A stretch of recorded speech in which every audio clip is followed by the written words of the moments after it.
Hi everyone, it's Gardener Julia here. I am at the Vestal Garden today and we have a very fun topic. I actually see some of them flying around in the sky right now. Today we are talking all about birds. We're gonna have a short discussion about birds, then we're going to be talking a little bit about migration, then we'll have an opportunity to share our own family's migration stories. First, what kinds of birds live here in Portland? Do you know any names? Do you recognize any when you look out a window? There are lots of birds that live in Portland. Here are just a few of them. A big shout out to you if you know any of them.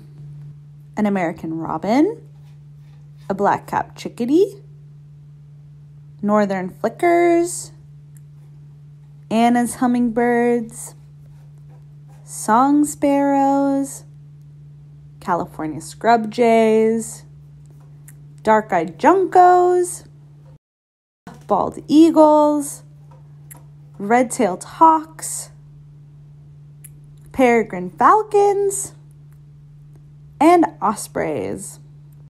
Sitting here in the garden this morning, I can hear a whole lot of birds flying all around me. And I know that there are oftentimes birds that enter into our gardens.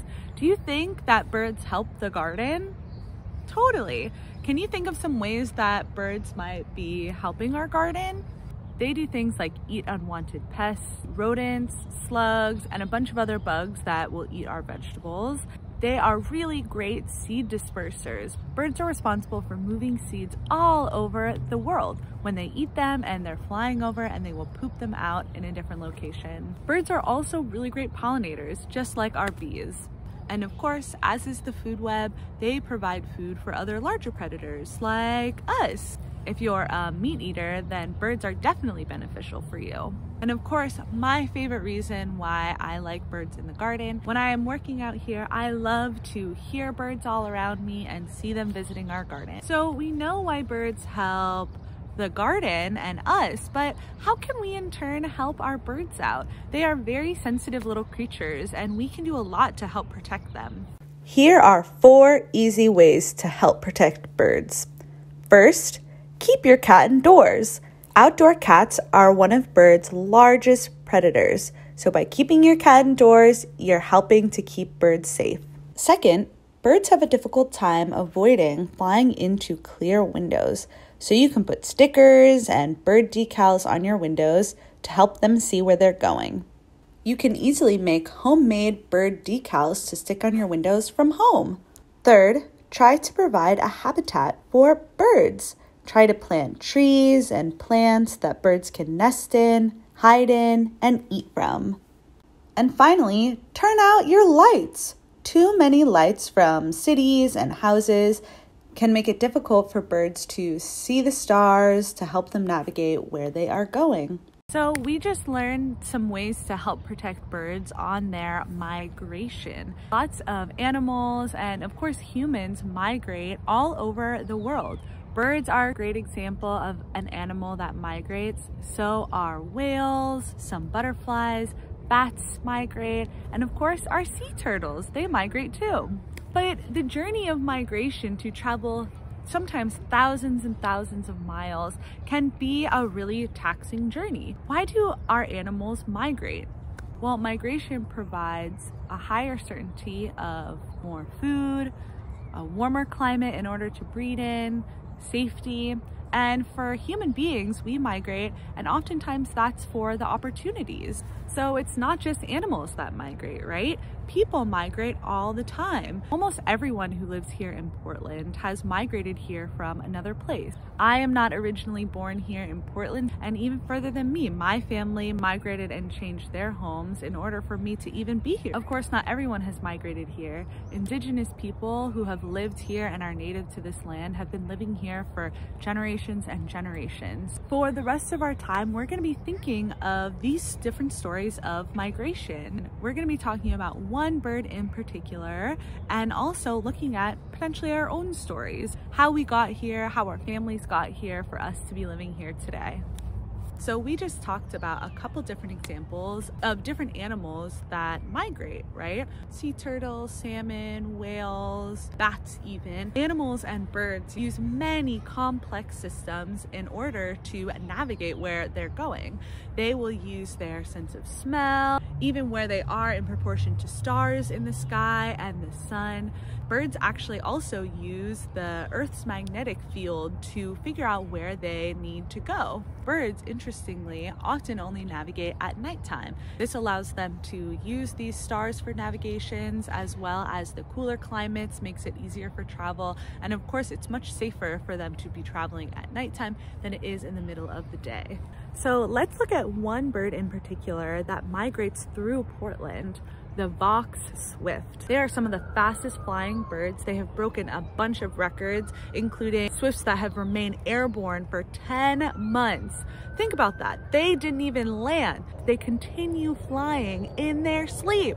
What? So swifts, they have adapted their body over time so that while they are flying in the air, they can shut down half their brain and be sleeping, but having their body still be operating and moving. Isn't that crazy? That is like us going throughout our day and being able to sleep while doing that. What an amazing adaptation. So as you can imagine, these birds have an amazingly long journey that they take every year. So the Swift's journey starts all the way up in Alaska. By April, they will come and fly down into Portland in the spring. We are so lucky to live in a place that gets to see these incredible birds. In Portland, this is where they breed, lay their eggs, have their babies, and throughout the whole summer, they will raise their babies and keep them nice and safe. When it starts to get too cold in Portland, they will start the second part of their journey. They will go from Portland and fly all the way down to Mexico and Venezuela, where it is much warmer in the winter times. Here in Portland, Chapman Elementary School hosts the largest concentration of swifts in the entire world at one school. These swifts often find safety inside of house chimneys, which is extremely unusual.